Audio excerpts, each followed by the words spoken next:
Tonight, imagine high mountains beneath a sky so sharp and blue it feels as if the heavens themselves have been carved from stone. The air is thin, crisp, and every breath carries the taste of earth and sky together. Far below you, terraces step down the slopes like stairways for giants, green with maize and potatoes. Llamas tread the narrow paths, their wool glinting in the sun, their bells tinkling faintly. This is Tawantinsuyu, the Inca Empire stretched across deserts, valleys, jungles, and peaks, a realm so vast that its people say the sun himself blessed it as his kingdom on earth. You'd probably never make it through a single medieval night, but don't worry, I'll guide you safely through. So, before we go any further, if this quiet company helps, you can gently tap like and subscribe, but only if it feels right to your heart. And hey, I'd love to know where you're listening from. Maybe lying awake in New York or drifting in a quiet room in London. Drop your time and place below, so none of us feel alone tonight. Now dim the lights, let your shoulders relax, and let's begin tonight's slow, strange journey, together, here on Timeless Sleep. The world of the Inca is alive with order and rhythm. Roads stretch for thousands of miles, paved and marked with stone cairns, binding together mountains and valleys as though the land itself were stitched by invisible hands. Messengers, the chasquis, run tirelessly across them, carrying knots of coloured cords, kupu, strung with information that only trained eyes can read. One knot says how many bushels of maize are stored in a granary, another how many warriors are ready for service, another how many births and deaths have touched a village. It is a kingdom ruled by numbers and memory, without ink or paper, yet more efficient than many empires who scratched their histories onto parchment. In every valley, storehouses line the roads, filled with dried potatoes, maize and cloth, a safety net against famine. Farmers bend to their fields, guided by the Alu, the kin group, where everyone owes labour to one another. They turn the soil with wooden tools tipped with bronze, singing as they work, songs that echo against the peaks. In the evenings they drink chica, a corn beer, laughing and telling tales that stretch back before memory. Children scamper along terraces, chasing each other while keeping half an eye on the llamas. The animals carry loads, give wool, and sometimes meat, though more often they are treated with a reverence bordering on worship. At the center of it all stands the Sepa Inca, the emperor, child of the sun. His word is law, his blood divine. He wears a fringe of scarlet across his brow, a sign that no mortal may touch him. To his people he is both ruler and god, a bridge between the earth they till and the heavens they pray to. His palaces gleam with gold, not because he needs the metal for coins. The Inca use none, but because gold is the sweat of the sun, shimmering proof of divine favor. Silver is the tears of the moon, softer, gentler, but no less sacred. Festivals crown the year. In Cusco, the navel of the world, dancers fill the plazas with swirling feathers and bright cloth. Priests raise offerings to Inti, the sun, their chants drifting skyward as smoke from burnt sacrifices coils into the thin air. Llamas, white and black, are led to the altar, their blood spilled to ensure the fertility of fields and flocks. The people kneel, heads bowed, their faces glowing in the firelight.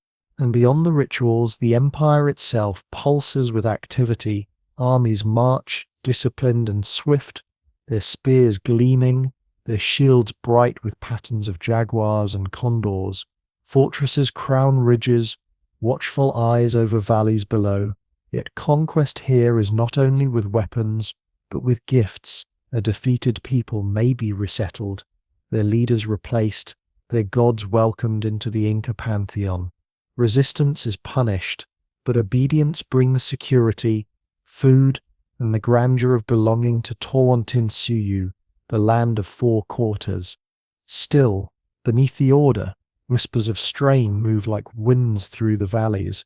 The empire is vast, stretching from what is now Ecuador down to Chile, too large perhaps for one man, even a child of the sun, to govern without dissent. In the far corners, some grumble at forced labor, others at being uprooted from ancestral lands.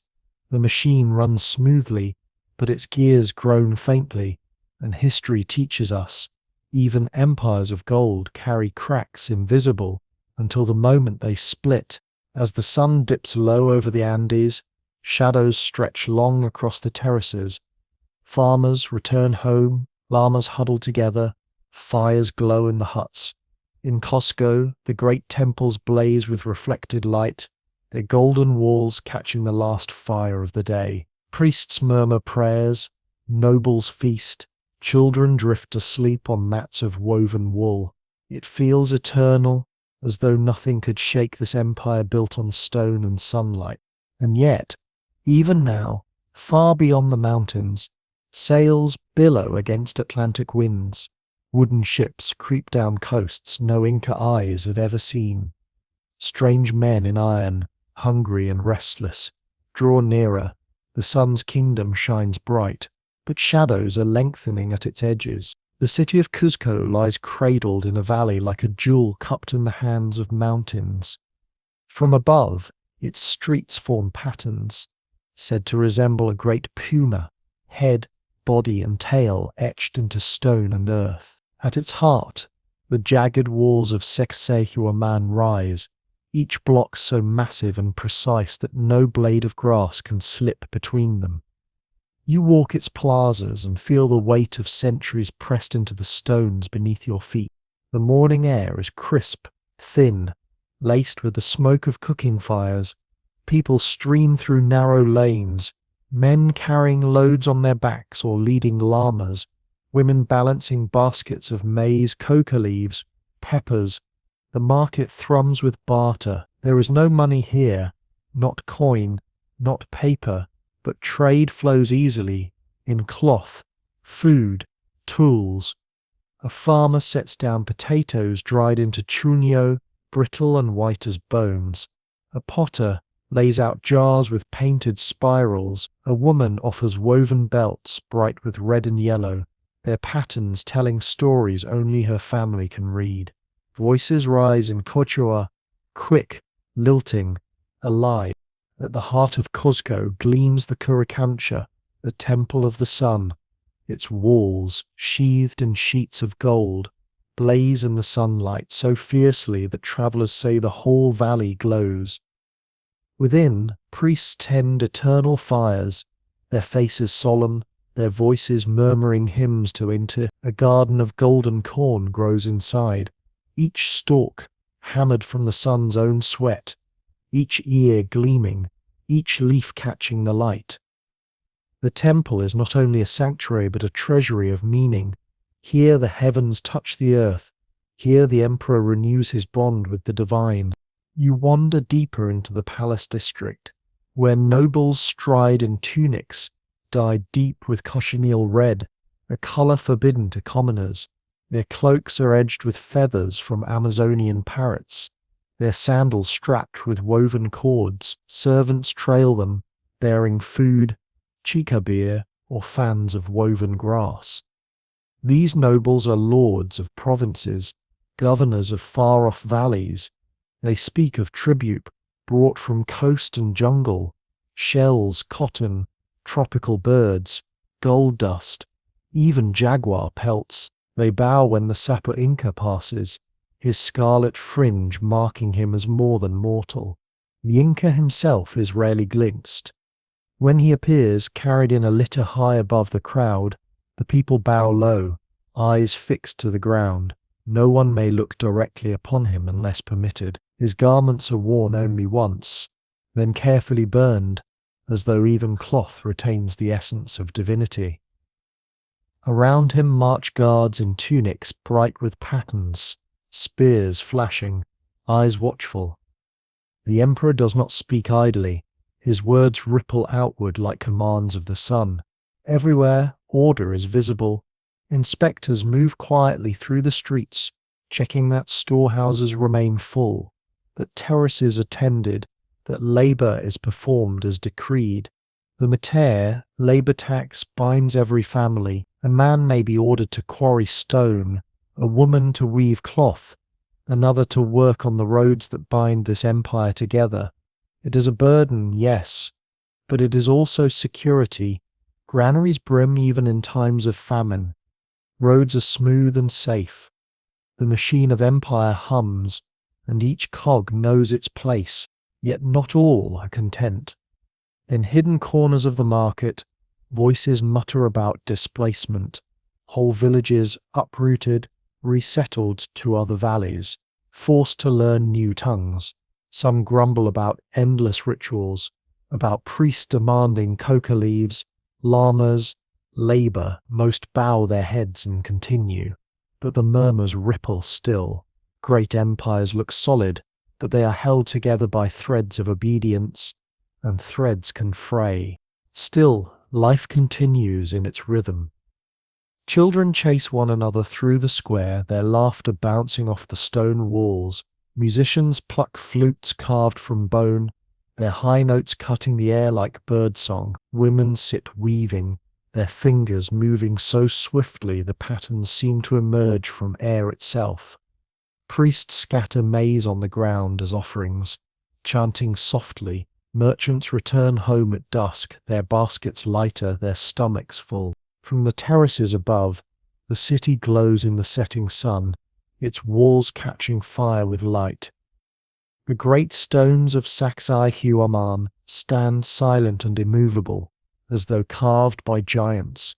The Coricancha gleams, gold catching the last rays until night swallows it whole. Fires kindle across the city, smoke curling skyward. In the darkness, drums begin to beat faintly, slow and steady, marking time as dancers gather. And in this world, so orderly, so sacred, the people believe the sun will always rise, the Inca will always rule, and Cuzco will always remain the navel of the earth. They cannot yet imagine the sails drifting closer, the bearded strangers with thunder in their hands, nor the way their city will burn. For now, under the stars, the empire breathes, and Cuzco dreams. The empire that seems eternal is at its heart, fragile, in ways unseen by those who live within its walls. For though the terraces yield maize and the temples gleam with gold, there is no greater danger to a kingdom than strife within its own blood. And here, in the house of the sun, two brothers stare at each other, not with love but with hatred. Atahualpa and Huascar. Their names will be etched in memory long after the empire itself has fallen. Sons of the great Huayna Capaca, they were bound by lineage but divided by ambition. Their father had ruled with strength, expanding Tawantinsuyu until it stretched across deserts, mountains, and jungles. But death came to him suddenly, perhaps carried by a sickness strange and swift, a fever that killed tens of thousands before vanishing, a ghost disease whispered to have arrived from distant coasts. When Huayna Capaca's breath stilled, the throne of the sun was left to quarrel. Huascar, son of the queen, claimed the empire by right of legitimacy. He sat upon the golden stool in Cuzco, surrounded by nobles who bowed to tradition. His supporters painted him as the chosen heir, the rightful Sapa Inca. Atahualpa, born of another mother but fierce and capable, held Quito in the north, where he had long commanded armies. His men loved him for his skill, his cunning, his generosity in war, and so the empire split, one half gazing southward to Cuzco, the other northward to Quito. Civil war raged like a storm through the valleys.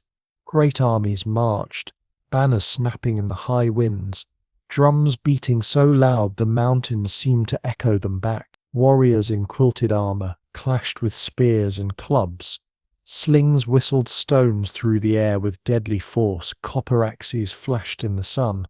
Fields burned, storehouses emptied, villages fled as soldiers trampled the terraces that once fed. Brothers turned upon brothers, eyeless divided, the empire tearing itself from within. Huascar ruled with suspicion, demanding absolute loyalty, punishing dissent with ruthless force. His generals enforced his will in Cuzco, but struggled in the north, where Atahualpa's commanders proved clever and disciplined. Atahualpa himself rode with his warriors, his presence fierce, his charisma undeniable. His men believed he was destined to rule, that the sun himself favored him. They fought not only for conquest but for conviction. The battles grew bloodier. At Quipaipan, Atahualpa's forces crushed Huascar's army in a storm of spears and stones. Thousands lay dead, the valleys echoing with the cries of the defeated. Huascar himself was captured, dragged in chains, humiliated before his rivals' generals. The proud heir of Cuzco became a prisoner, his fate hanging on his brother's mercy that would never truly come. Atahualpa emerged triumphant, his banners raised high, his generals exultant. From Quito to the Sacred Valley, word spread, the war was over. The North had triumphed, the empire united once more, but united under a victor who carried resentment like a torch. Though the civil war ended, its scars cut deep. Villages lay in ruin, families divided, the storehouses depleted. The Inca world, once smooth and ordered, was bruised and bleeding, and in this moment of exhaustion, this moment of triumph laced with bitterness, strangers were sighted along the coast, pale-skinned, bearded men with weapons that roared like thunder and beasts taller than llamas. Some Inca messengers laughed at the stories, dismissing them as fables. Others carried them with dread to Atahualpa, whispering that Viracocha, the ancient creator god, had returned in strange new form. The timing was uncanny. Prophecy said that after the 11th Inca ruler, a time of upheaval would come, a collapse of order, and Atahualpa, the 12th to bear the scarlet fringe, stood at that threshold. Still, he felt secure. His armies were vast, his generals loyal, his enemies crushed. Huascar sat bound, his supporters broken. The empire might be bruised, but it bent to his will. From his camp near Cajamarca, Atahualpa looked to the future with confidence. He could not yet know that in a matter of weeks, these pale strangers, no more than a few hundred strong, would unravel everything he had won. The mountains loomed timeless above, the valleys stretched fertile below, and the empire seemed solid still. But within its heart, the quarrel of two brothers had already loosened the stones that held it together, and the sea had carried an enemy who knew how to press into cracks until an empire fell. Far to the north, beyond the Isthmus of Panama, beyond the familiar lands of maize and jungle, a Spaniard named Francisco Pizarro sat restless. He was no young man by then, hard-faced, scarred by years of soldiering, the kind of man whose hands knew both sword and hunger better than pen or parchment. He had fought in the New World already, tasted conquest in Panama, and heard whispers of something greater still, the kingdom of gold that lay high in the mountains to the south. Gold. The word spread like fire through the ranks of Spaniards who lived rough on Caribbean coasts. They spoke of temples plated in it, storehouses filled with silver, palaces that glittered like dawn. They told stories of an empire vast and ordered, ruled by a sun king, rich beyond imagination. Some dismissed these tales as fever dreams told by trembling native informants. But Pizarro listened with hunger in his chest. He had seen enough of conquest to know that rumors often hid kernels of truth. In 1524 he set out for the first time, a small fleet pushing down the coast of what is now Colombia and Ecuador. The voyages were hard. Storms battered his ships, food ran thin, disease gnawed at the men. They wandered among mangroves and barren shores, their boots sinking in mud, their bellies empty, their skin blistered by sun and salt. Many turned back, cursing his name, but Pizarro pressed on, gaunt and stubborn, driven by the same iron certainty that had carried Cortés into Mexico a few years before. The second attempt brought him closer. Near the town of Tumbes, he and his men saw signs that stunned them. Great storehouses, orderly fields, roads paved and straight, people clad in fine-woven cloth. This was no scattered tribe, but a civilization, disciplined and immense. And when they saw the ornaments of gold that glimmered in the sunlight, bracelets, earrings, plates, they felt their hearts seize with greed. If this was but the edge of the empire, what riches must lie within? Yet they were few, and the empire vast. Pizarro knew it. He returned to Spain, standing before King Charles, who was both ruler of Spain and Holy Roman Emperor, the most powerful monarch in Europe. Pizarro knelt, his voice rough but determined, and told the tale.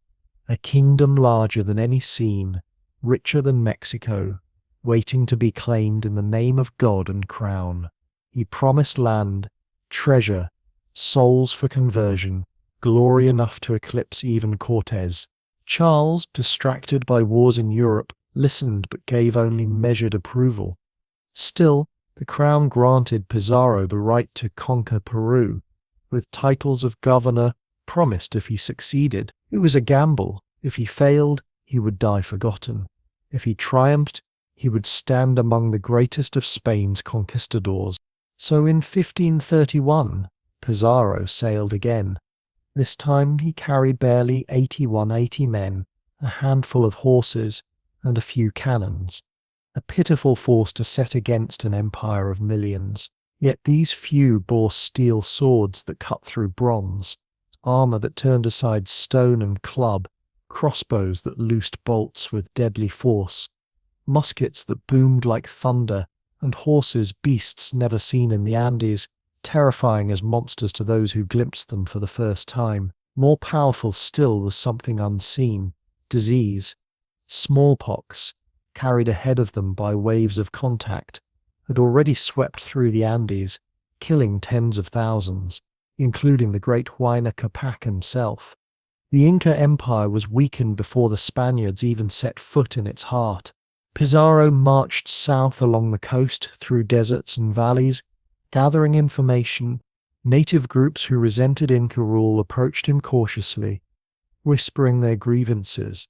He listened, promising freedom, promising alliance. He knew how to turn discontent into weapon, just as Cortés had done in Mexico.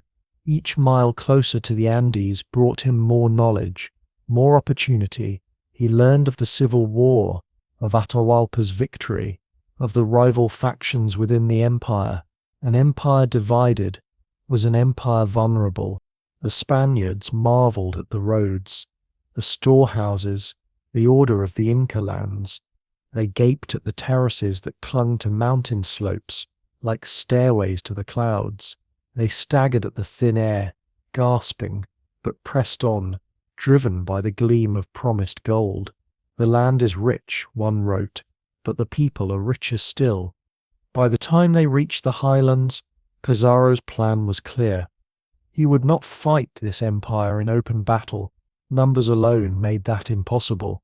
Instead, he would strike at its heart, seize its ruler, and unravel it from within. It was a strategy born of audacity and desperation, the kind of gamble only men with nothing to lose could take.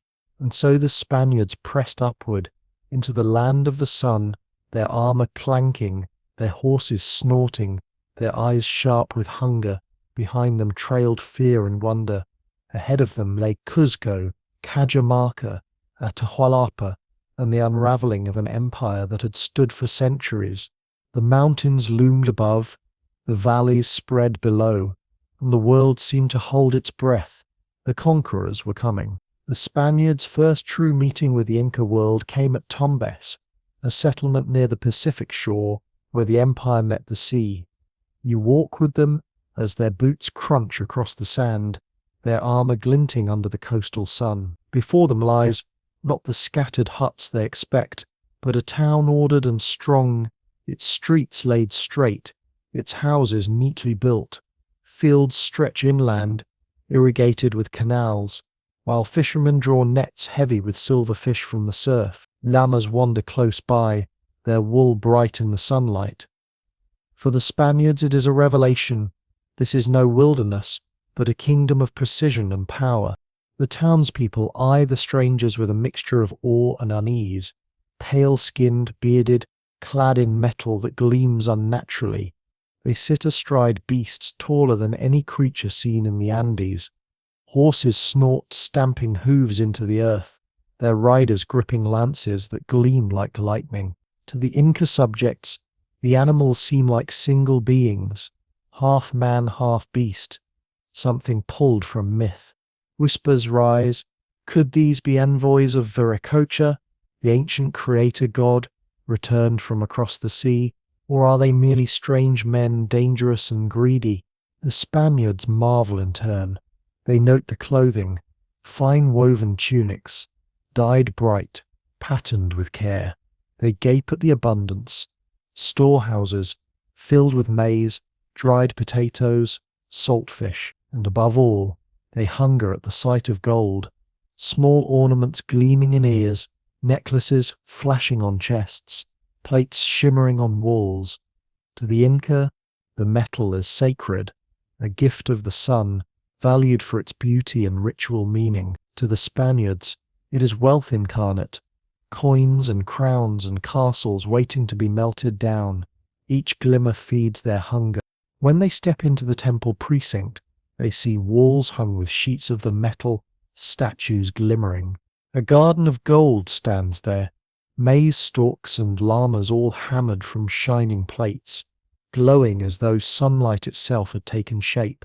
The Spaniards' eyes widen, their breath catches. Some mutter prayers, others grin like wolves. In their minds the stories are confirmed.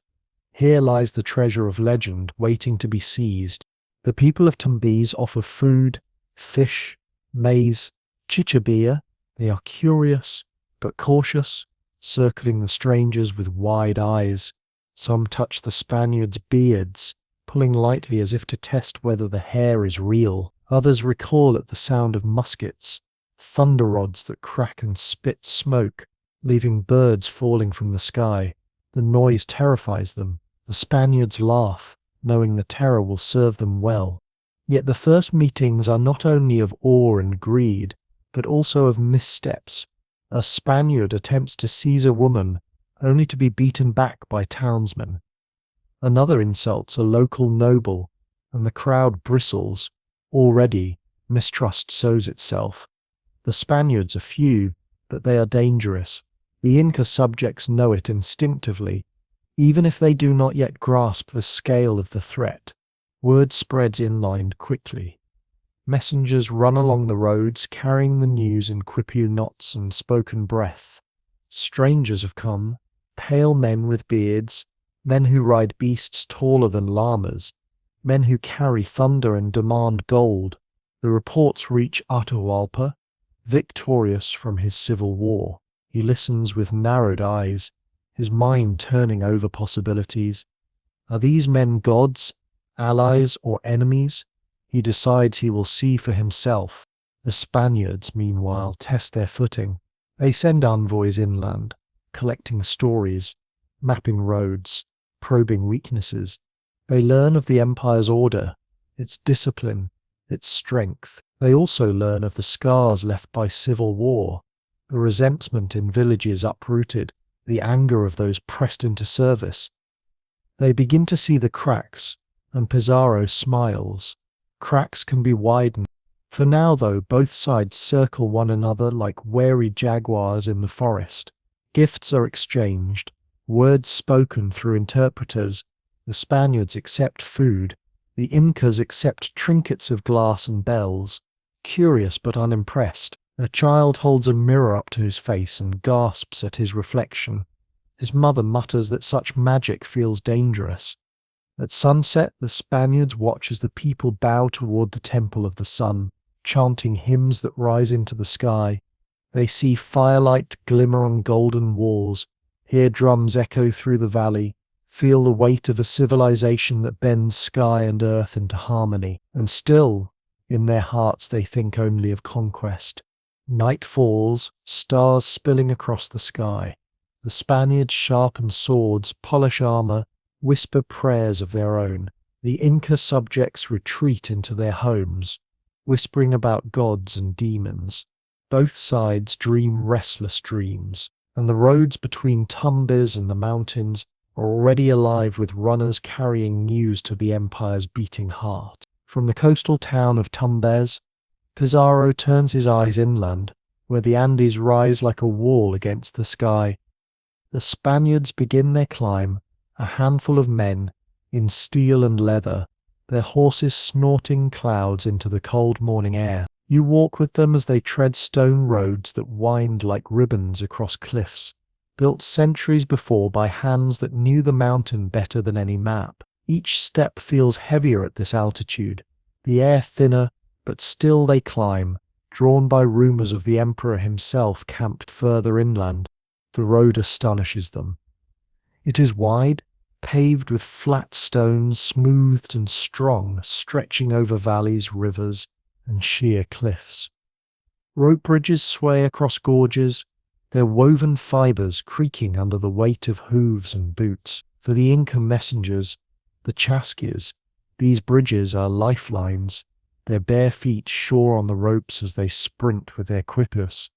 But for the Spaniards, the crossings bring sweat to brows, knuckles tight on reins, stomachs knotted as the abyss yawns beneath them. A horse rears, nearly tumbling over the edge, its rider clinging desperately.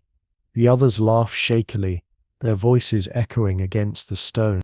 Villages dot the valleys, smoke curling from huts, terraces carved into green steps up the slopes. In these places, the Spaniards are met with a mixture of curiosity and fear. Some villagers bring them food, maize cakes, roasted guinea pig, clay jars of chicha beer. Others watch, silently, suspicion in their eyes. The empire is wounded by war, and resentment simmers. Some whisper grievances against Atahualpa, others against Huascar. The Spaniards listen closely, their minds turning every complaint into opportunity. Pizarro is shrewd. He senses that the empire is divided, brittle despite its grandeur. He speaks softly to local leaders, promising protection, promising freedom from labor levies, promising that his king in Spain will reward loyalty. His interpreter, Filipillo, relays these promises in Quechua, his words smooth, his eyes watchful. Villagers nod cautiously, uncertain but tempted. Still, mistrust lingers. At night, you hear it in the songs sung softly around hearth fires, voices low as if afraid the mountains themselves are listening. The people call the Spaniards Viracochas, after their white-skinned creator god, unsure whether these strangers are divine or dangerous. Some believe they are messengers of fate, others mutter that they are devils with beards and iron skin. A grandmother spits over her shoulder when they pass, a gesture against evil. The Spaniards, meanwhile, marvel and hunger. They see storehouses filled with maize, wool, and dried potatoes. They see llamas carrying loads along the roads, caravans winding like ants through mountain passes. They see idols of gold and silver in temples, shimmering even in the dim light of candles, and in every glint of precious metal their desire burns hotter. The climb grows harsher, cold winds bite their faces, snow glimmers on peaks, the sun blazes in thin air, horses stumble on narrow paths, their riders cursing, men cough, their chests burning in the high altitude, yet still they press on, muttering prayers, driven by greed, ambition, or sheer stubbornness. Pizarro rides at the front, his gaze fixed, his jaw set. He knows they are too few to conquer by force. Their only hope lies in audacity. Rumors reach them daily. Atahualpa, victorious from his war with Huascar, now camps in Cajamarca, a mountain town with hot springs and broad plazas. He commands tens of thousands of warriors, his banners bright against the sky. His victory is fresh, his pride immense. He believes himself untouchable, the child of the sun, ruler of the four quarters of the world. The Spaniards, barely 80 name, march knowingly into the shadow of this vast army. At night, as fires burn low, some Spaniards whisper their fears. "We are too few," one mutters. "One command from him, and we'll be crushed like insects." Another clutches his cross, saying that God will guide them as he guided Cortés in Mexico. Pizarro listens in silence, then reminds them of the treasure that awaits, gold beyond imagining, enough to make each man wealthy for life. His voice is steady, confident, but in his eyes you glimpse something harder, the knowledge that they walk a knife's edge, one misstep from annihilation. The mountains loom higher, the valleys deepen, the air thins, yet the roads remain sure, the bridges strong, the empire's heartbeat steady beneath their feet. The Spaniards move like ants across the giant's back, fragile but determined, and ahead, in Cajamarca, the emperor waits, confident in his divine power, unaware that history itself is about to hinge on a single meeting between a child of the sun and a handful of desperate strangers. The Andes are silent, the stars bright, the road endless. You feel it in the air. The clash is near. The road winds at last into the valley of Cajamarca, a town high in the Andes, its plazas wide, its hot springs steaming faintly in the crisp air. The Spaniards arrive on November 15th, 1532, weary but alive, their armor dulled by dust, their horses gaunt but still fierce-eyed. They number fewer than 200. Yet before them lies an empire of millions, commanded by a man who believes himself descended from the sun. Atahualpa is encamped nearby with an army tens of thousands strong. His warriors' tents spread across the plain like a second city, their banners bright, their drums echoing. He has come here after his triumph over Huascar, his confidence unshaken, his mind sharp with victory. Messengers rush between camp and town, carrying reports of the strangers, men with skin pale as maize husks, beards like llama's wool, weapons that roar with thunder, beasts they ride as though fused with them. Atahualpa listens, amused. These few men cannot threaten him, not when he commands the might of the Andes. Still he decides to see them for himself. The Spaniards enter Cajamarca cautiously. Its streets are quiet, its people gone, the emptiness eerie. Pizarro gathers his men in the plaza, a broad square ringed by stone buildings. Here he plans something audacious. He knows they cannot fight the Inca army in the open. They would be crushed in minutes, but in a confined space, with surprise and terror on their side, they might succeed. He places musketeers and crossbowmen in hiding, lines up cavalry ready to charge, positions cannons where they can roar into the crowd. Then he waits as the sun lowers. Atahualpa approaches. He is carried in a litter high above the crowd, its poles borne on the shoulders of nobles. He wears a headdress of brilliant feathers, his brow adorned with the scarlet fringe of divinity. Around him march thousands of attendants, their tunics bright, their ranks ordered, their faces calm. The air hums with pipes and drums, the rhythm steady as the tread of the earth itself. To the Spaniards it is a vision of power, a ruler so elevated that he does not touch the ground, a retinue so vast it seems endless. In the plaza, the two worlds meet. Pizarro sends forward a friar, Vicente de Valverde. Clutching a cross and a Bible, he speaks of God, of Christ, of submission to the Spanish king. His words, translated by Felipillo, fall strange on Atahualpa's ears. He listens, his face calm, his eyes sharp. Then, with a gesture of disdain, he takes the book, flips its pages, and tosses it aside. It says nothing to me, he declares. For the friar, it is blasphemy. For Pizarro, It is the signal. The ambush erupts. Cannons boom. Muskets crack. Smoke bursts into the air. Horses charge, their hooves thundering on stone, their riders slashing with steel. Crossbow bolts hiss into the crowd. The Inca attendants, unarmed and unprepared, scream as iron tears through cloth and flesh. They scatter in chaos, their ordered ranks collapsing into panic. The plaza fills with smoke, with the screams of men, with the clash of steel on bone. Atahualpa's litter sways, his bearers cut down one by one, blood splashing on the golden poles. Still, they lift him higher, straining, determined that the Sapa Inca not touch the ground. More die, more step forward, until the litter tips, crashing down. In the smoke and chaos, Pizarro himself seizes Atahualpa, dragging him into captivity. The Emperor of the Andes, child of the sun, ruler of millions, is a prisoner in the hands of fewer than 200 men. The slaughter continues until the plaza is heaped with bodies. Thousands of attendants lie dead, their cries silenced by steel and thunder. The Spaniards lose not a single man. The power of fear has done what numbers could not.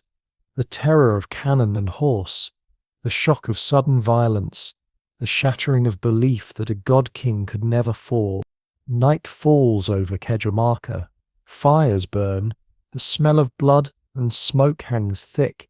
In a small room guarded and shaken, Atahualpa sits in chains, his dark eyes steady, his jaw unbroken. Around him the Spaniards rejoice, their voices loud with triumph, their hands trembling with greed. For they know, with the emperor in their grasp, the empire itself is theirs to unmake. And yet, as you stand there in the fading smoke, the mountains looming silent above, you cannot help but feel the strangeness of it. An empire of centuries undone in an afternoon, its child of the sun dragged down into human chains, while the stars wheel indifferent above. In the days that follow the ambush at Cajamarca, the air is thick with disbelief. The plazas where attendants once marched in brilliant order are now stained with blood, littered with broken litters, shattered drums, feathers trampled into dust. And yet at the center of it all, the Sapa Inca still lives. Atahualpa, child of the sun, sits in captivity, not in a dark cell, but in a chamber where the Spaniards keep him under guard, their muskets at the ready, their eyes watchful. He is not broken. You watch him sit tall, his chains a humiliation, but not a defeat. His gaze is steady, proud, piercing. When he speaks, his voice carries command, and his attendants, those few who survived and dared return, bow as if nothing has changed. For them, even in chains, he is still divine. Pizarro knows this. He treats Atahualpa with a curious respect, offering him food, allowing him to keep a few wives, permitting him to speak with his nobles. It is not kindness, but calculation, for in this single man, the Spaniards hold the entire empire. While he lives, his word can summon tribute, order armies to stand down, command villages to yield. With fewer than 200 men, Pizarro cannot rule the Andes by force, only by the captured voice of its emperor. Atahualpa, for his part, is no fool. He studies his captors closely, noting their weapons, their greed, their hunger for gold. He cannot match their thunder rods or their beasts, but he knows what he has, the wealth of an empire measured not in coins, but in shimmering metal pulled from mountain and river. And so he makes his offer, calm, calculated, astonishing. He gestures to the walls of his chamber, bare stone glowing faintly in torchlight. If I fill this room with gold to the height of my outstretched hand, he tells them, and twice over with silver, will you release me? His voice is even, as if the matter were simple trade. The Spaniards glance at one another, their eyes wide, their mouths twitching with disbelief. A room filled with gold, plates, idols, ornaments, enough to blind the eyes of kings, They nod quickly, greed rushing like fire in their veins. Yes, they agree. Bring the treasure, and he will be free. Messengers fly from Cajamarca along the roads, their feet swift, their lungs burning in the thin air. From Cuzco, from Quito, from temples and palaces and storehouses across the empire, ornaments of gold and silver are stripped, melted, carried on the backs of llamas, on the shoulders of porters. Sun discs are pried from walls, idols torn from sanctuaries, offerings hauled from sacred caves. The wealth of centuries, crafted for gods, is uprooted to ransom one man. The Spaniards, in their waiting, marvel and tremble. Each day, caravans arrive, their loads gleaming. A statue of a jaguar, life-sized, hammered from solid gold, plates thick and wide, bowls and cups, masks that once covered the faces of the dead. Even the golden garden of Cusco, with its maize stalks, birds and llamas, is uprooted and sent, each leaf and stem glimmering. The room begins to fill, glittering with unimaginable wealth. The torchlight dancing on every surface until the chamber seems a second sun. Atahualpa watches it all with a calm mask, though within him calculations churn. He believes that once the ransom is paid, he will be freed, and with freedom will come vengeance. He will summon his generals, raise his armies, drive the bearded strangers back into the sea. For now, patience serves him better than fury. The Spaniards, meanwhile, are drunk with greed. They argue over shares. They dream aloud of estates in Spain, of titles, of ships laden with treasure. Some mutter that it is dangerous to let the Inca leave once the ransom is gathered, that a free emperor would mean their deaths. Others shrug it off, eyes fixed only on the growing mountain of gold. Pizarro listens, saying little, his own mind turning quietly. And so, day after day, the treasure comes. Men strain under the loads, llamas stumble, sweat glistens on backs. The wealth of an empire flows into Cajamarca, into a single room, into the hands of strangers who only months before were starving on the coast. At night the torches flicker over the shining hoard. The Spaniards sit nearby, their armor piled in corners, their voices low. Some pray to saints, thanking God for such bounty. Others joke, their laughter brittle, eyes darting toward the emperor in chains. And Atahualpa sits apart, his face calm, his mind sharp, his patience endless. He has made a bargain, and he waits to see if men who crave gold more than honor will keep their word. Above, the stars glitter coldly, the mountains stand silent, and history itself holds its breath. In that chamber of treasure, the fate of an empire hangs on promises spoken in smoke and greed. The weeks stretch into months, and still the treasure flows into Cajamarca.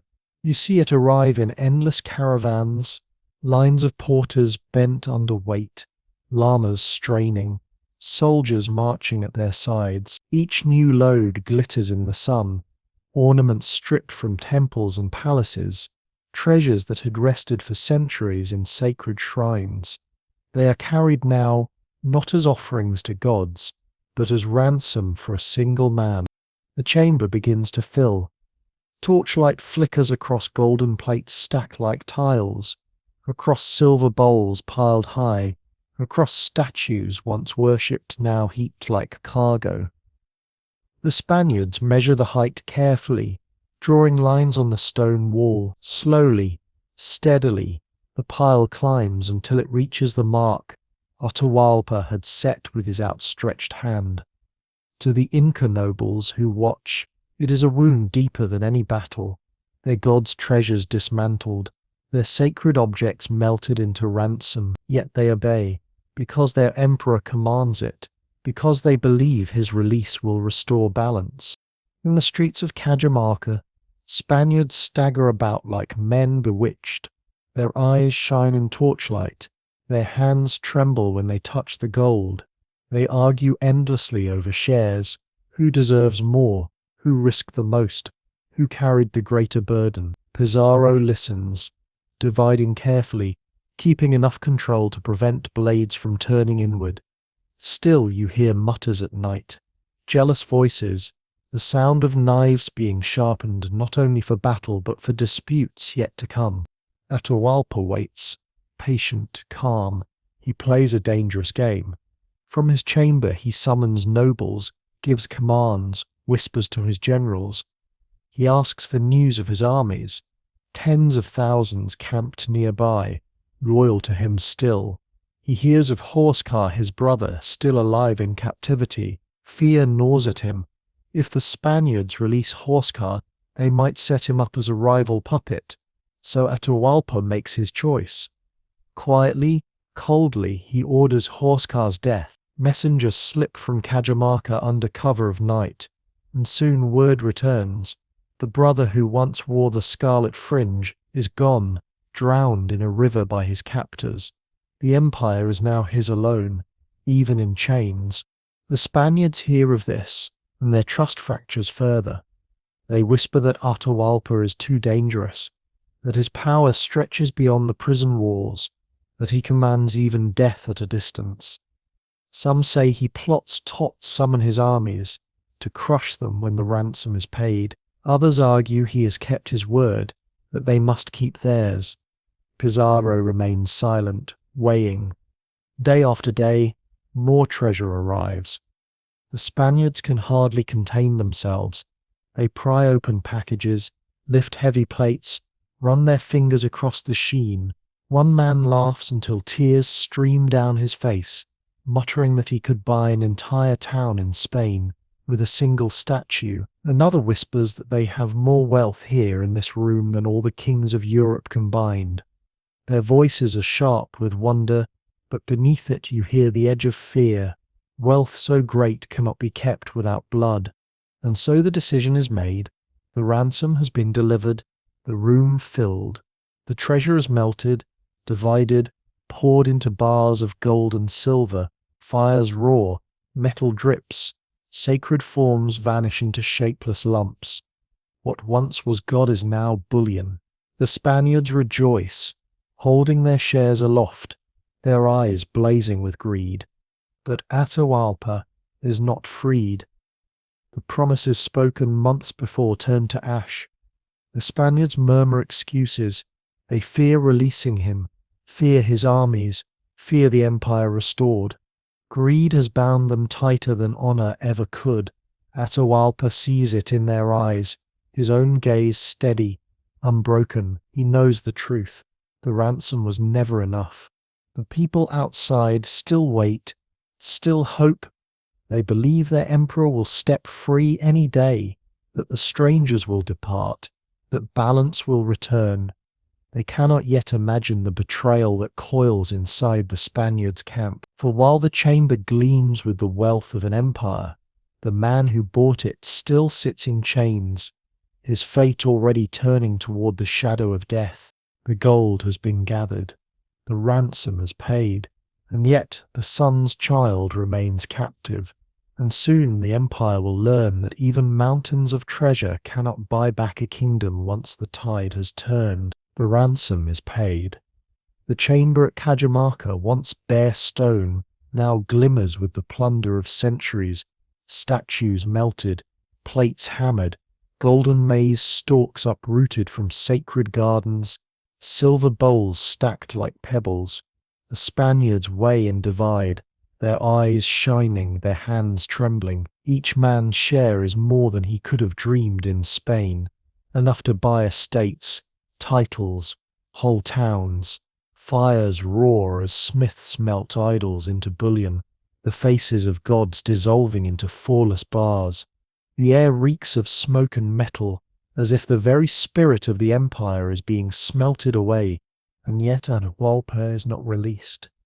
You watch him sit in his chamber, his posture proud, though chains bite his wrists. He sees the betrayal in their eyes, long before they speak it aloud. He knows now they will never let him go. To free him would be to unleash the empire again, to risk thousands of warriors sweeping down on this handful of intruders. To kill him is to sever the thread that binds the Inca world together. Pizarro hesitates, torn between greed, pragmatism, and fear. His captains press him. Atahualpa is too dangerous. He commands even from chains. He ordered his brother Huascar's death with a whisper. What else might he command? Rumors coil through the Spanish camp. Some claim Atahualpa plots their destruction, that his generals mass armies in secret, waiting for his signal. Others whisper of letters from Spain, urging caution, urging that the conquest not falter. The men argue in firelight, their voices sharp, their hands on dagger hilts. They have gold now, yes, but they fear losing it, fear being swallowed by the millions who still bow to the sun, and so the decision hardens. Atahualpa must die. The trial is a theatre more than a court. The charges are read aloud: rebellion, idolatry, fratricide, treason against the King of Spain, though he has never sworn to such a king. Atahualpa listens calmly, his dark eyes unblinking, his lips curved faintly, as though amused at the absurdity. He protests little. Why argue with men who have already judged? The verdict is death. That night, torches flare in the square of Cajamarca. The Spaniards assemble, their armor gleaming in the firelight, their faces taut. The Inca nobles gather too, their wails rising like wind in the mountains, their hands outstretched, their pleas ignored. Atahualpa is brought forth, his stride steady, his head high. He wears no crown now, no fringe of scarlet, yet he carries himself as though he still commands the heavens. The executioner waits with rope and stake. The sentence is strangulation by garrote, a humiliating end for one called Child of the Sun. A friar steps forward, urging baptism, promising salvation if he accepts the Christian faith. Atahualpa, facing death, nods. Perhaps he does so to spare his body the flames, perhaps to claim dignity in defiance, perhaps simply to deny his captors satisfaction of his silence. He takes the name Francisco after his captor. Then he kneels. The garrote tightens. The square echoes with the creak of wood, the groan of rope, the gasps of witnesses. The nobles wail, tearing their hair, their cries shattering the night. The Spaniards watch in silence, their faces unreadable, and then, at last, the emperor falls still. The Child of the Sun, the 12th Sapper Inca, lies dead in the dust of Cajamarca. The moment is heavy, unbearable. You feel it press against your chest. Not only the death of a man, but of a world. The empire is leaderless, its heart ripped out, its gods stripped of golden form. The Spaniards murmur prayers, cross themselves, yet their eyes still flicker toward the treasure. Greed has triumphed over honor, fear over promise, calculation over mercy. At dawn, the body of Atahualpa is burned by some accounts, buried by others, but in every telling, the sun rises over a land forever changed. The news runs swiftly along the roads, carried by runners, whispered in villages, mourned in temples. The emperor is dead, and though the empire still breathes, it does so raggedly, its lungs pierced, its spirit fractured. In Cajamarca, the Spaniards stand in the glow of fire and dawn, their armor dull, their horses stamping. They have killed a god-king, they have melted a world into bullion, and yet the mountains loom above them, silent and eternal, indifferent to what men do in their shadows. Atahualpa is gone. The sun no longer walks among his people, and the road to Cuzco lies open. The death of Atahualpa leaves a silence heavier than steel. Across the Andes, runners carry the news. The Child of the Sun has been strangled, his body broken by strangers. Villages mourn, nobles weep, priests wail before extinguished fires, but the Spaniards do not linger long in grief. For them, the way forward is clear. Without an emperor to bind the empire, the road to Cuzco lies open. Pizarro gathers his men, their armor glinting in the thin mountain sun, their saddlebags heavy with bars of gold and silver. 200 men cannot conquer a world by force, yet they march with the confidence of those who believe God and greed walk beside them. They know the empire is cracked from within. Civil war, famine, betrayal, and Pizarro has learned well the art of empire's oldest trick, divide and rule. In every valley they pass, they find allies waiting. Rival nobles, bitter from Atahualpa's victory over Huascar, flock to them, offering warriors food, guides. Some see the Spaniards as liberators, others as useful weapons against rivals, still others as inevitable victors whose favor must be courted. Pizarro smiles at them all, nods gravely, promises protection under the Spanish crown. In truth, he promises only survival, and only for now. The march to Cuzco is both wonder and terror. The Spaniards marvel at the roads carved through mountains, at the fortresses that crown ridges, at the terraces that cling to impossible slopes. They gasp at the vastness of the valleys, the cold bite of the air, the glitter of glaciers above, and yet, with every step, they also smell rebellion. Scouts whisper of armies gathering, of villages loyal still to the memory of Atahualpa. Drums echo in the distance, sometimes near, sometimes far. The empire may be leaderless, but it is not powerless. In Jaria and Andahuaylas, skirmishes break out. Inca warriors rush the invaders with slings and spears, their shouts echoing off stone. The Spaniards answer with muskets and horses, with swords that slice through padded armor. The noise of gunfire echoes across valleys, startling birds into the sky. Horses crash into lines of men, scattering them like stalks of maize in wind. The Inca fight with courage, but courage cannot withstand thunder. Again and again, they fall back, stunned by beasts and weapons they do not understand. And yet, it is not only steel and horses that carry the Spaniards onward, it is the empire itself unraveling. Old resentments erupt, nobles whisper that perhaps the sun's favor has passed, that perhaps Viracocha has returned in foreign form. Others insist the strangers are demons, but even demons can be useful against rivals, and so alliances shift like sand beneath feet. The Spaniards exploit each shift, each quarrel, moving steadily toward the sacred city. At last, after months of marching, Cuzco comes into view. You see it as the Spaniards must have seen it. A jewel of stone nestled in a valley, its walls gleaming in the sunlight, its temples shining. The Coricancha, the temple of the sun, blazes with golden plates nailed to its walls. Sacsayhuaman looms above, its cyclopean stones fitted so tightly that no blade of steel can slip between them. For centuries this has been the navel of the world, the place where heaven and earth touch. Now, a few hundred ragged foreigners descend upon it with fire in their hearts. The nobles of Cuzco, caught between fear and pragmatism, yield.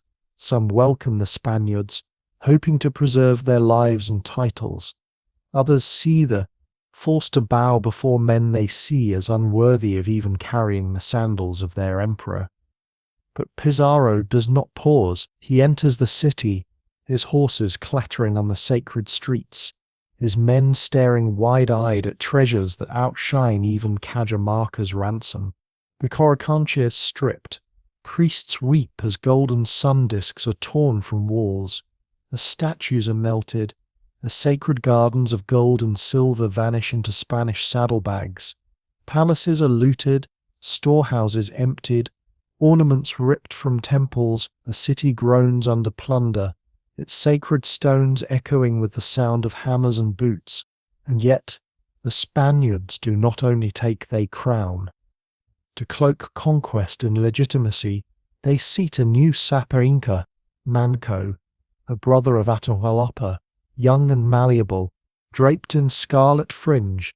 He is paraded as emperor, but he rules only in name. Pizarro pulls the strings. Manco is a puppet, dressed in sun's robes. Still, among the people, a spark of hope lingers. The line of the Inca is not wholly broken. The scarlet fringe still shines, however, faintly. Cuzco, the sacred city, has fallen. The Spaniards camp in its plazas, their horses tethered in temples, their muskets stacked against walls that once held sun discs. The people stare in silence, mourning, raging, bowing, waiting. An empire has been pierced to its heart. Yet in the mountains and jungles beyond, the blood of the Inca still burns, and resistance waits like coals under ash. For now, though, the strangers stand victorious, their boots on the stones of Cuzco, their hands heavy with gold, their eyes fixed on a future they believe is theirs to command. Cuzco, the navel of the world, lies beneath a pall of smoke. The Spaniards have taken it, their boots striking against streets once reserved for nobles, their horses clattering on sacred stones. The plazas echo not with dancers' drums, but with shouts in Spanish, with the clang of iron upon gold. For centuries this city has been the seat of the sun, its temples glowing with treasure, its walls fitted tighter than the weave of a master cloth. Now it is pried apart piece by piece, its sacred hearts stripped bare.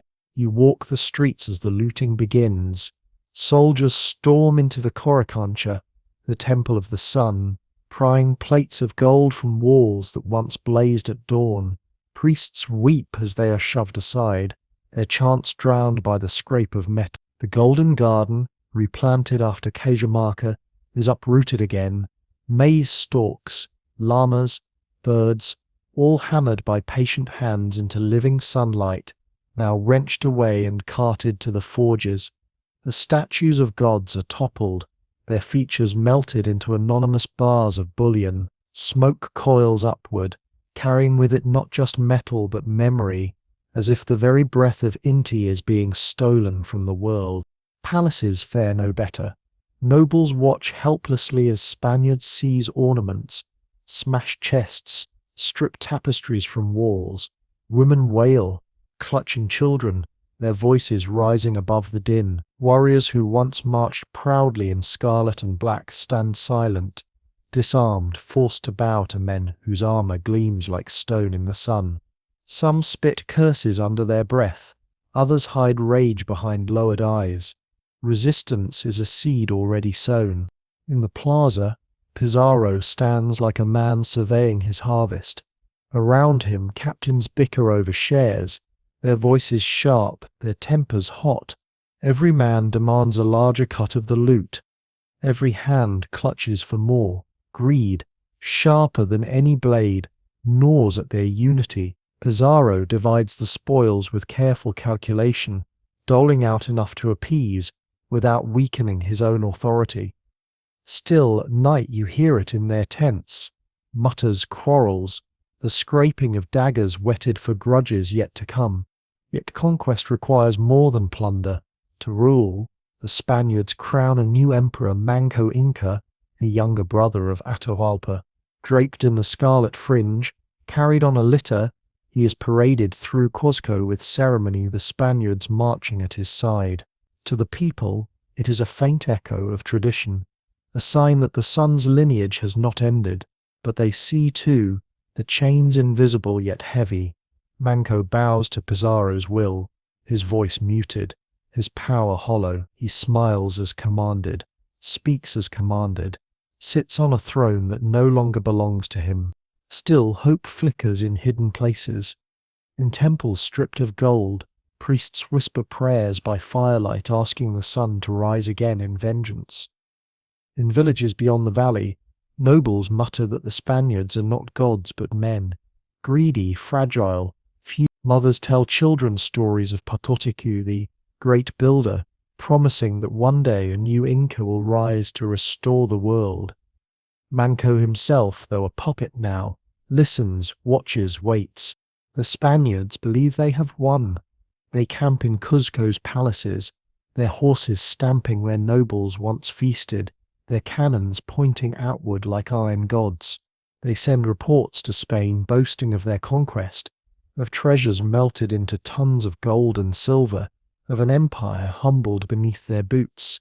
They write that the land is theirs now, that the sun's children kneel before the cross. But you, walking these streets at dusk, feel something else. Beneath the silence, beneath the smoke, beneath the grief, there is an ember glowing.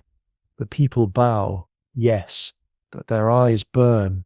They give gifts, but their hands tremble. They carry food to Spanish tables, but they whisper in Quechua when the strangers cannot hear.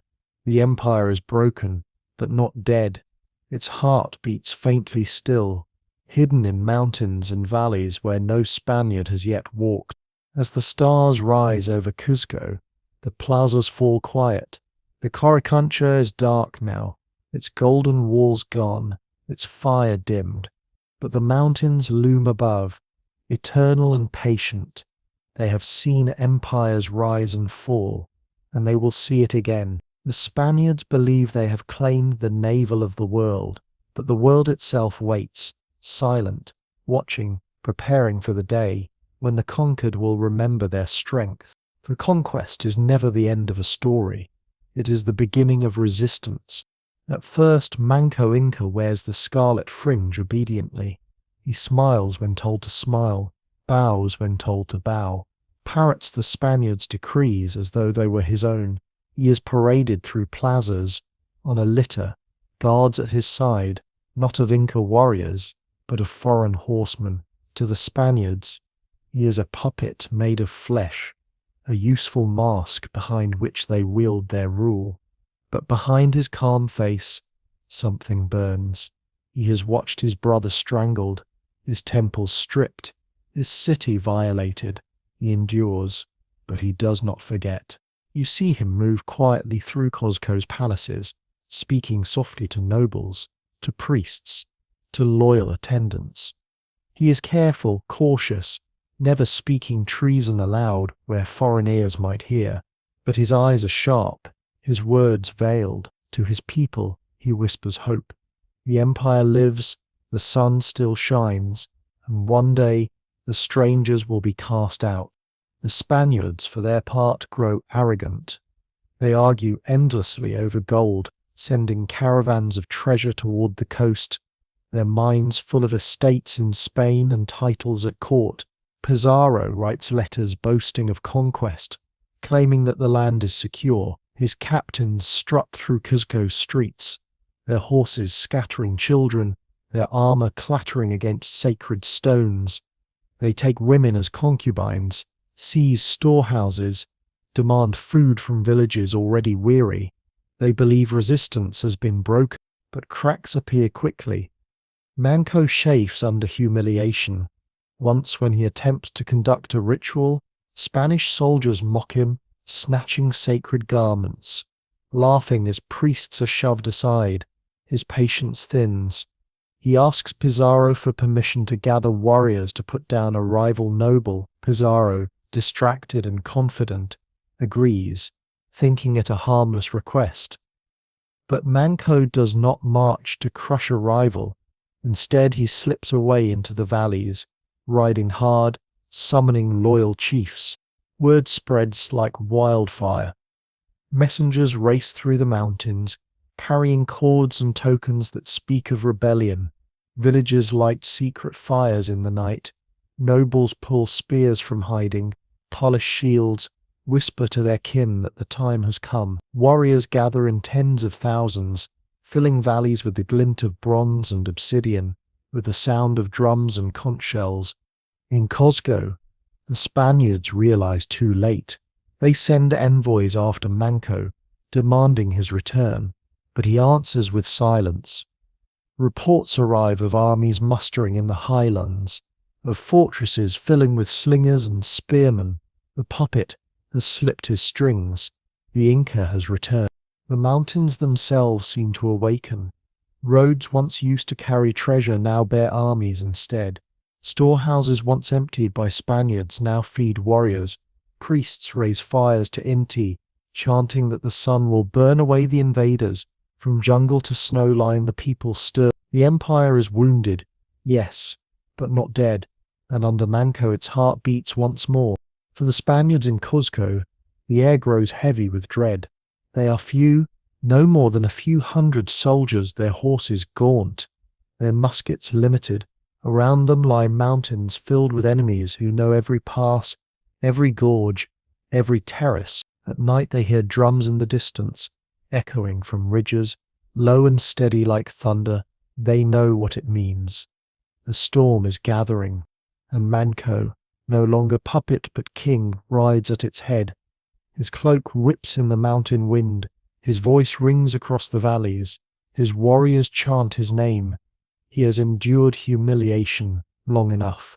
Now he calls upon the memory of Pachacuti, of Huayna Capac, of Atahualpa, promising vengeance. He swears that the sun will rise again over a free empire, that Cuzco will be cleansed, that the strangers will be crushed. The rebellion has begun. The Spaniards sit in the sacred city, surrounded by walls older than their nation, their gold heavy but their numbers small. Outside, the empire they thought conquered begins to move, vast and vengeful, filling the mountains like an avalanche waiting to fall. And in the silence before the clash, you feel it, history holding its breath, the echo of drums growing louder, the sun's children readying to reclaim their world. By 1536 the mountains thunder with war. Manco Inca has gathered his armies, tens of thousands pouring from valleys and villages, their banners streaming, their drums echoing like rolling thunder across the Andes. Slingers carry stones that can crack skulls from hundreds of paces. Spearmen march in long ranks, and warriors wield maces tipped with copper, obsidian, and star-shaped clubs. The empire, wounded and looted, breathes again in fury. In Cuzco, the Spaniards huddle like men cornered in a cage. Fewer than 200 of them sit in the sacred city, their horses stamping nervously in the plazas, their muskets cleaned and primed. Around them lie mountains crawling with enemies, warriors who know every terrace, every alley, every pass. Smoke already curls in the distance, where Inca forces torch villages, loyal to the Spaniards, cutting off food and water. The siege is tightening. It begins with fire. At Manco's command, warriors carry burning torches onto the rooftops of Cuzco, hurling them onto thatched houses. Flames spread quickly, leaping from one roof to the next until the city glows red, sparks rising into the night sky. Spaniards rush with buckets, but water is scarce, and the flames race faster than they can quench. Houses collapse in showers of sparks, screams rise, smoke blinds, horses rear and scream, soldiers cough black soot, children wail. The sacred city becomes an inferno, and still the Inca charge. From the heights around Cuzco, slingers unleash storms of stones, their whistling arcs striking armor, smashing helmets, breaking bones. Spears rain down, shields clash, conch shells blare. The Spaniards fire muskets into the crowd, the roar of gunpowder cracking across the plaza, smoke choking the air. Horses burst from alleyways, lances lowered, scattering warriors, trampling them beneath hooves. For a moment the cavalry pushes them back, but then the tide closes again, pressing inward, countless feet drumming the earth. You stand among it, the chaos overwhelming. The streets are choked with smoke, sparks whirl in the air like fiery insects. The cries of the wounded mingle with the clash of steel on bronze. The Spaniard staggers past, clutching a broken arm, his face pale, his breath ragged. An Inca warrior hurls a spear into a horse, sending it crashing down, its rider flung screaming into the fire. The air itself feels alive, pulsing with violence, days stretch into weeks. The siege tightens, food runs thin, Spaniards gnaw stale maize. their throats dry, their eyes bloodshot. They huddle behind the walls of Sacsayhuaman, the great fortress above the city, its massive stones towering like a mountain of their own. If the Inca can hold it, Cuzco may be theirs, but the Spaniards launch a desperate assault, clambering up walls under storms of stones and arrows. Steel clashes with bronze. The air shakes with cries. Inch by inch, they force their way in, until the fortress falls and its defenders are slaughtered. The loss breaks the momentum of the siege. Still, the fighting rages. For months Manco's warriors press. The Spaniards reel. The city burns and smoulders. But muskets, horses, and sheer desperation hold the invaders in place. Reinforcements arrive from the coast, bringing fresh steel and powder. Slowly, painfully, the siege loosens. Manco, seeing the tide turn, withdraws to the mountains, his armies scattering back into valleys and forests. Cuzco is left in ruins, its temples gutted, its houses charred black, its streets littered with bones. The Spaniards stagger through smoke and ash, triumphant but hollow, their victory bought with fire. The people of the city stare in silence, mourning, seething, remembering, and Manco lives. He flees not in defeat, but in defiance, carrying with him the ember of resistance. He vanishes into the wild places where Spaniards dare not go, calling his warriors to him, building a new stronghold in Vilcabamba, deep in the jungles. From there, the fight will continue, year after year, like a wound that never closes. But for now, in 1536, the sacred city has seen its fiercest trial. Flames blacken the sky, stone walls drip with soot, and the Spaniards stand in the ashes victorious yet haunted, knowing they have survived only by the narrowest edge of steel and fire. Above, the mountains loom, eternal, watching as if weighing the cost of conquest in their cold silence. The smoke of Cuzco's siege has barely cleared when Manco Inca vanishes into the folds of the Andes. He is no puppet now, no captive crowned for show, but a king in rebellion. With a band of loyal nobles, priests and warriors, he rides westward through valleys and forests, climbing passes where the air thins to knives, then plunging down into lands where jungle swallows stone. There beyond the Spaniards' reach, he carves out a new refuge, Vilcabamba. Vilcabamba is no golden city. It is rough, hidden, veiled by vines and rivers, a place where Spaniards fear to tread. The jungle hums with insects, heavy with heat, its canopy closing like a roof of green. Yet for the Inca who gather there, it becomes the last stronghold of their world. They build terraces again, small and defiant. They raise temples of stone, they burn fires to Inti. Messengers stream in from scattered villages, bearing news, carrying tribute, whispering loyalty. Slowly, painfully, the fragments of empire knit themselves into something smaller, but still breathing. From Vilcabamba, Manco strikes. His warriors harry Spanish caravans, ambush patrols, torch villages that side with the invaders. At night, drums echo from hillsides, a reminder that the empire is not dead. Spaniards ride cautiously, muskets primed, eyes sharp for sudden shadows. They tell one another that the rebellion is crushed, but in truth they live in constant fear of spears whistling from the dark. In Cuzco, the Spaniards fortify, their grip tightening. They rebuild palaces as fortresses, plant crosses where golden discs once gleamed, impose their laws on people who bow outwardly but whisper resistance inwardly. They quarrel among themselves, captains feuding over treasure, swords drawn in drunken rage. Some write letters to Spain demanding more troops. Others boast of their victory, though the mountains around them still pulse with danger. Greed gnaws at them like hunger. Unity is fleeting. And beyond the city, Manco watches. He sees how they fight each other, how their greed blinds them, how their numbers are few. His warriors urge constant attack, but he is patient. He knows the mountains are his allies, that rivers and forests shield him. He knows the Spaniards cannot stamp out every ember of resistance. His dream is not of sudden victory, but of endurance, that the Inca will outlast these pale men who came on wooden beasts across the sea. Years pass, and still Vilcabamba endures. Children are born there, taught that they are heirs of the sun. Priests keep rituals alive, even if the golden idols are gone.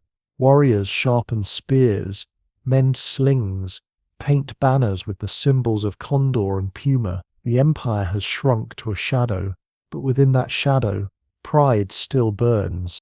The Spaniards call it the Neo-Inca state, but to its people it is simply Torintinsuyu, surviving, scarred but unbroken. Each raid, each whisper, each spark of defiance is proof that the sun has not been extinguished. And you, standing in the dense green of Vilcabamba, feel the weight of both hope and futility. The empire that once stretched for thousands of miles has been reduced to this hidden corner. Yet here in the hum of insects and the smoke of small fires, the spirit of the Inca clings stubbornly to life. The Spaniards believe conquest is complete. They write home of victory, of temples stripped, of kings humbled. But in the mountains, in the jungle, in the hearts of the people, resistance still beats like a buried drum. For empires do not end in a single battle, nor in a single death. They fade slowly, painfully, like the last embers of a fire, glowing long after the flames have been stamped out. And in Vilcabamba, those embers glow. The years pass, and the jungle closes around Vilcabamba like a green shroud. The Spaniards in Cuzco write to Spain of victory, of temples emptied, of emperors dethroned, but they know in their hearts the fight is not over. Deep in the valleys where rivers boil white and parrots scream in the canopy, the children of the sun still live. Manco's sons and grandsons rule in exile, raising their scarlet fringes not for pomp, but for survival, proclaiming themselves Sapa Inca in a land shrunk to shadows. The Neo-Inca state endures for decades. Stubborn as stone, messengers still run its roads.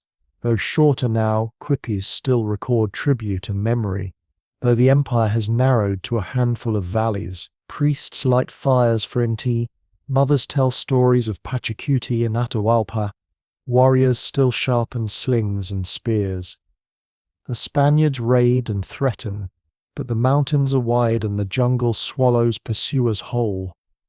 To the people who cling here, the empire is not gone, it is only hidden, waiting, but time is a patient conqueror. By the 1570s, Spanish power has grown heavier, their numbers greater, their grip firmer. Civil wars among conquistadors have burned themselves out. New governors rule with cold efficiency. They send expeditions again and again into the Green Curtain, each one pressing closer to Vilcabamba. By 1572, the net tightens. The last Sepa Inca, Tupac Amaru, is seized, dragged from his refuge, and brought to Cuzco. You stand in the plaza as the sentence is carried out. The same stones that once echoed with festivals, with dancers and drums, now hear the cries of a crowd watching the end of their lineage. Tupac Amaru, solemn and silent, is led forward, priests at his side, soldiers gripping him hard. He wears no golden fringe, no royal cloak, only the dignity of one who knows he carries the last flame of a dynasty. The executioner's hand is steady, the air heavy with grief, and when it is done, the wail that rises from the crowd is less a sound of rebellion than of mourning so vast it feels like the mountains themselves are weeping. The Inca Empire is finished in name. The Spaniards proclaim their triumph, their banners fluttering in the wind. They rename towns, plant churches, melt what little gold remains. Yet conquest cannot melt memory. The Quechua tongue endures, spoken in homes and markets. The terraces still green the slopes. Maize still grows where ancestors sowed. The stories of the emperors pass from mouth to mouth, woven into song and prayer, told by fires in highland huts. And so the empire does not vanish.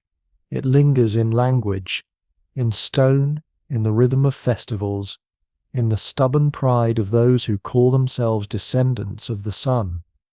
The Spaniards may rule on parchment, but the Andes keep their own truth, carved into peaks that no sword can topple.